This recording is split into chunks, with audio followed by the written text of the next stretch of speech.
자, 봅시다.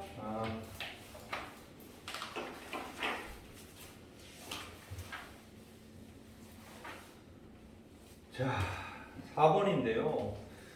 소재가 꽤나 까다로웠습니다. 그나마 불행 중 다행인 것은 이게 제목 문제라는 거.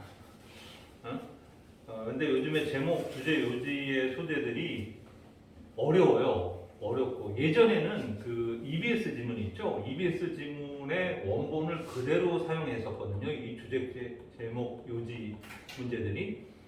그래서 좀 어려운 지문이라도 애들이 공부를 한 거잖아. 공부를 한 거다 보니까 EBS만 잘 하면 이게 그렇게 어려운 소재가 아니었는데 지금은 EBS가 연계가 안 되잖아요. 그러니까 이 지문이 기존의 방식대로 난이도를 유지해갖고 내버리면 애들한테는 다 어려운 지문이 돼버려요. 이것도 한번 봅시다. Although they were internally organized by machines. 비록 그것들이 기계에 의해서 본질적으로는 구성되어 있긴 하지만 카메라를 얘기하죠.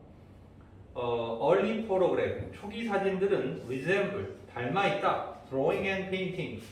그래서 여기 소묘와 회화라고 전문 용어가 될 수 있지만 그냥 그림들을 닮아있다는 거죠. 왜? They depict the world. 그들이 세상을 묘사하기 때문이라는 거예요. According to 뭐에 따라서 linear perspective. 이게 선형의 원근법, 직선의 원근법 이런 뜻이에요. 이게 linear. 그러니까 원근법을 이용해서 사진이라는 것이 묘사되다 보니까 이게 그림 그리기하고 초기의 사진들은 좀 비슷했다는 거예요. 지금도 왜 사진을 흑백 사진 해서 약간 스케칭하는 것처럼 찍어서 나오게도 하잖아요. 그렇죠? 그러니까 그런 느낌이에요. 초기 사진은 아주 지금처럼 깨끗하고 선명한 사진은 아니었다는 거죠. 느낌이 약간 그림 같은 느낌이었다. 이런 뜻이에요. 카메라 obscura. 이거는 초기 카메라를 얘기해요. 왜냐면 왜 이렇게 찍는 사람이 이렇게 뒤집어 쓰고 이렇게 펑 하고 터뜨려서 찍는 그런 큰 상자 같이 암상자라는 뜻이죠. 카메라 obscura. 그것은 인기가 있었다. 아티스트들한테. 왜? Because it automatically modify. 그것은 자동적으로 수정했기 때문이야. 그 장면을 뭐 함으로써? By compressing form. 그 형상을 압축함으로써. 그리고 emphasizing. 강조함으로써. tonal mass. 색조의 질량. 뭐에 따라서? Western pictorial standard. 서양의 회화적 기준에 따라서 똑같이 형상을 압축하고 색조의 질량을 강조함으로써 장면을 자동적으로 수정했기 때문에 엄청 인기가 좋았다는 거예요. 네, 사진을 이렇게 찍어갖고 그걸 갖다 그림의 일부로 활용한다든가 이랬을 때 아주 좋았다는 거죠. 카메라는 was not designed. 근데 카메라는 설계된 게 아니라는 거예요. 뭐로서? radical device. 어떤 급격한 장치로서 뭘 하는 to unleash. 좀 어려운 단어 나왔어요. 촉발시키다, 프로모타, 새로운 방식이죠. 그러니까 보는 새로운 방식이죠. 뭔가를 보는 새로운 방식을 새로 불러일으키는, 촉발시키는 급격한 장치로 설계된 건 아니다. 그러면 카메라는 not a 법이죠. 뭐로 진화되어진 거예요? Producer predefined look 이랬습니다. 미리 정해진 모습을 생산하는 것으로 진화되어졌다. 미리 정해진 모습이다. 그리고 관계대명사 수식하죠. 어떤 미리 정해진 모습이야? Took into consideration. 고려해보는 거죠. 어떤 공식들과 절차들을 고려해서 어떤 컴포지션, 구도, 앵글, 각도, point of view, 관점, quality of light, 빛의 특성, and selection of subject matter, 다루어진 어떤 소재의 선택과 같은 공식과 절차들을 고려하는 그런 미리 정해진 어떤 모습을 만들어내는 것으로 진화되어 왔다. 그러니까 어떤 사진이라는 게 그러니까 보는 방식에 대한 어떤 그 급격한 변화를 주기 위한 장치로서 만들어진 건 아니고 진화되는 장치로서의 카메라가 그 역할을 해왔다는 거죠. 뭐로서 진화되는 거예요? 공식과 절차들을 고려하는 미리 정해진 어떤 모양새를 만들어내는 것으로 진화되어 왔다라는 거죠. 그러니까 사실은 사진이라는 게 초기에는 똑같은 사진을 찍었다면 거의 똑같은 표현의 사진이 나왔는데 지금은 각도에 따라, 질감에 따라, 뭐에 따라서 완전히 버라이어티한 어떤 사진의 어떤 그 모양새로 발전을 했다는 거죠. 그렇죠? 그래서 다음에 이어지는 글이 뭐냐면 What has been represented, being represented. 그래서 재현되고 있는 것, 표현되어지고 있는 것은 remained unchanged, 변형되지 않은 그대로였다. This, 바로 이 그대로 재현 대상을 바꾸지 못하는 것은 does not diminish, 감소시키지 않는다. 카메라의 중요성을. In defining an image, 즉 이미지를 정의 내리는 데 있어서 카메라의 중요성을 감소하지 않는다. 그러니까 표현되고 있는 것을 변형하지 못하고 그대로 찍어내야 되는 게 사진이잖아요. 그렇죠? 근데 그렇다고 해서 카메라의 중요성을 감소시키지 않는다. As with most invention, 대부분의 발명품들과 마찬가지로 unforeseen side effect, 예상치 않았던 부작용이 create unintentional change, 의도치 않은 변화를 만들어낸다. 즉 뒤에네요. As image maker became more sophisticated, 이미지를 만드는 사람들이 보다 정교해짐에 따라 they routinely used specific camera and lens, 그들은 반복적으로 특정한 카메라나 렌즈를 사용하게 되었고 to shape, 뭘 하려고? 이미지를 만들어내려고. 그래서 knowledgeable viewer, 조금 카메라를 좀 아는 지식 있는 관람자들은 can often trace the connection, 연결을 추적할 수가 있었다. 그 사이에 카메라 렌즈와 그 결과로 나온 그림, 사진 사이에 어떤 연결들을 추적할 수 있었다. 그러니까 어떤 사람은 사진을 딱 보자마자 이건 무슨 카메라로 몇 번 렌즈 이용해갖고 조도 뭐 해갖고 찍었네, 뭐 이렇게 본다는 거죠.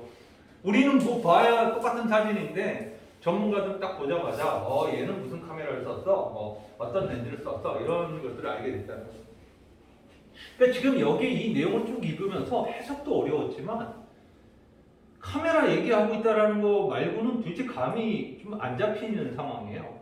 근데 누가 봐도 첫 문장이 뭐였죠? 초기 카메라는 어땠다로 시작을 했잖아요. 그렇죠? 그랬다가 이게 어떻게 진화됐다는 거죠. 그 진화돼서 지금은 어디까지 왔어요? 어떤 하나의 의도치 않은 변화를 가져다 줬는데 마지막 문장에까지 이르게 됐다라는 거죠. 그러니까 이게 카메라의 어떤 기능, 또 카메라의 역할, 카메라가 어떤 식으로 발전해 왔는지를 설명하는 정도로 큰 그림으로 그릴 수밖에 없죠. 다행히 이 글의 그 문제 유형이 제목이란 말이에요. 그러니까 제목이니까 좀 더 크게 봐야 돼요. 그러니까 주제나 요지나 이런 거는 조금 더 이렇게 포인트를 좀 줘서 좁게 봐야 되는데 이 제목은 등장하는 소재의 공통분모를 찾는 그런 좀 시야를 넓게 보지 않으면 틀릴 수 있다. 3번이 정답이죠. 홀로그래피 에볼루션.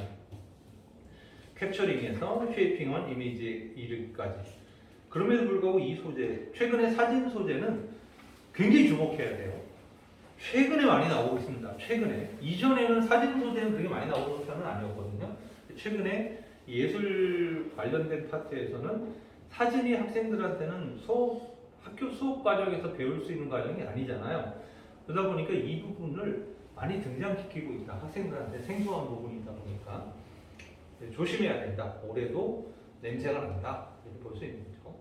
자, 이제 5번 문제를 봅시다. The effectiveness, 효율성이죠. of green architecture, 친환경 건축의 효율성은 depend upon, 어디에 달려있죠? The balance, 어디에 균형에 달려있다. of on-site energy source, 현장의 에너지원과 with building energy conservation, 건물의 에너지 보존 사이에 균형에 달려있는 것이다. 그러니까 친환경 건축이라는 것은 에너지를 얼마나 잘 보존하느냐, 여기에 달려있다. 이렇게 시작을 했어요. The more conservative the building envelope, insurance and the tightness of construction. 건물의 envelope, 봉투라는 뜻인데 이제 건물의 외피를 얘기하는 거예요. envelope는. 그리고 insulation, 단열, 그리고 건축의 타이트니스, 어떤 빡빡함, 밀폐성, 뭐 이런 것들이 더 컨서베이티브, 더 잘 보존되면 보존될수록 the easier it was to match essential energy load. 필수 에너지 부담을 맞추는 것. 그것이 더 쉬워진다. 어디에 맞추는 거예요? Availability on site resource. 현장 자원의 이용 가능성에 에너지 부담을 맞추는 게 더 쉬워진다는 거죠. 그러니까 보존력이 좋으면 좋을수록 당연히 에너지 부담을 갖다가 맞추는 게 더 쉬워질 수밖에 없죠. 예, 잘 밀폐시켜 놓으면 안에 있는 게 밖으로 잘 나가지도 않을 거고 밖에 있는 게 안으로 안 들어온다면 추울 때 찬공기가 바깥에서 안으로 안 들어오면 더 따뜻함을 적은 이 열량을 가지고 유지할 수 있고, 그죠? 안에 찬 공기가 여름에 바깥으로 안 나가게 한다면 또 적은 에너지를 이용해서 시원하게 유지할 수 있는 거잖아요, 그죠? 그러니까 밀봉력이라는 게 중요하다. The design motto was conservation first. 그래서 또 디자인의 모토는 보존 우선이다. The colder the climate. 추운 지역에서는 construction은 was focused 어디에 집중되어지냐면 on solar energy gain. 태양 에너지 획득에 집중될 수밖에 없죠. 그리고 heat retention, 열 보유에 using 뭘 이용해서 higher insulation value and double glazing, 높은 단열 값들이라든가 이중 착유리 이런 것들을 이용함으로써, 그리고 even movable insulation, 그리고 훨씬 더 이동 가능한, 그죠? 이동 가능한 절연 장치, 단열 장치에 초점을 맞추고 있다. 근데 in warmer climate, 따뜻한 지역에서는 attention, 주의가 어디에 주어지냐면 solar control of the envelope. 또 envelope이 또 나와요. 건물 외관의 어떤 태양을 갖다 제어하는 쪽으로. 당연히 따뜻한 이 더운 나라에서는 태양을 제어해야 될 거 아니야. 그래서 특히 루프, 지붕이라든가 and western facade, 서쪽 전면들이죠. 서쪽 전면들이라는 건 시원한 공간을 만들 수 있는 공간이잖아요. 왜냐하면 햇볕이 처음부터 안 때려 맞는 데니까. 해저레드 뿐만 아니라 또 내추럴 벤틸레이션, 당연히 자연적인 통풍이라든가 아니면 데일라이팅, 채광 이런 것들을 따지게 될 거예요. 왜냐하면 따뜻한 지역인 만큼 햇살이 잘 들어오잖아요. 그러니까 햇살의 자연 채광을 잘 활용하는 방식이 중요하다. 그래서 conservation conscious design, 보존을 의식하는 어떤 이런 디자인은 was in sharp contrast, 뭐와는 매우 뚜렷한 대조를 보이죠. previous modernist tendency죠. 이전 근대주의적 경향들이죠. 어떤 것들이에요? spatial generosity, 공간의 반대함이죠. 넉넉함, complexity of form, 형태의 복잡성, expansive glazing area, 아주 널찍한 착유리 영역들, 그리고 reliance on, 어디에 대한 의존, abundance of fossil fuel, 풍부한 어떤 화석 연료에 대한 의존이죠. 석유 뭐 빵빵 때리는 거죠. 뭐 석탄 빵빵 때리는 거. 그리고 mechanical system, 기계적 체계들이죠. for heating and cooling, 난방과 냉방을 위한. 그러니까 옛날에는 무식하게 져놔, 그냥 뭐 효율성 없이 져놓고 추워? 그러면 뭐 열 막 올려, 뭐 이러고 더워? 그러면 에어컨 막 돌려, 뭐 이랬다는 거죠. 근데 이제 지금은 굉장히 효율성 있게 이 열 보존을 안팎으로 잘 유지함으로써 효율성을 높이고 있다는 거죠. 그러니까 다음 글의 요지는 당연히 5번이죠. 친환경 건축에서는 에너지 보존이라는 것, 그리고 현장 에너지 활용이라는 것, 이 두 개가 설계의 핵심이 되고 있다. 그게 이 기존의 어떤 무식하게 그냥 막 에너지를 사용하는 그런 방식하고는 다르다. 뭐 이렇게 결론이 내려지는 거니까 5번입니다. 여기까지 정리를 하도록 하겠습니다.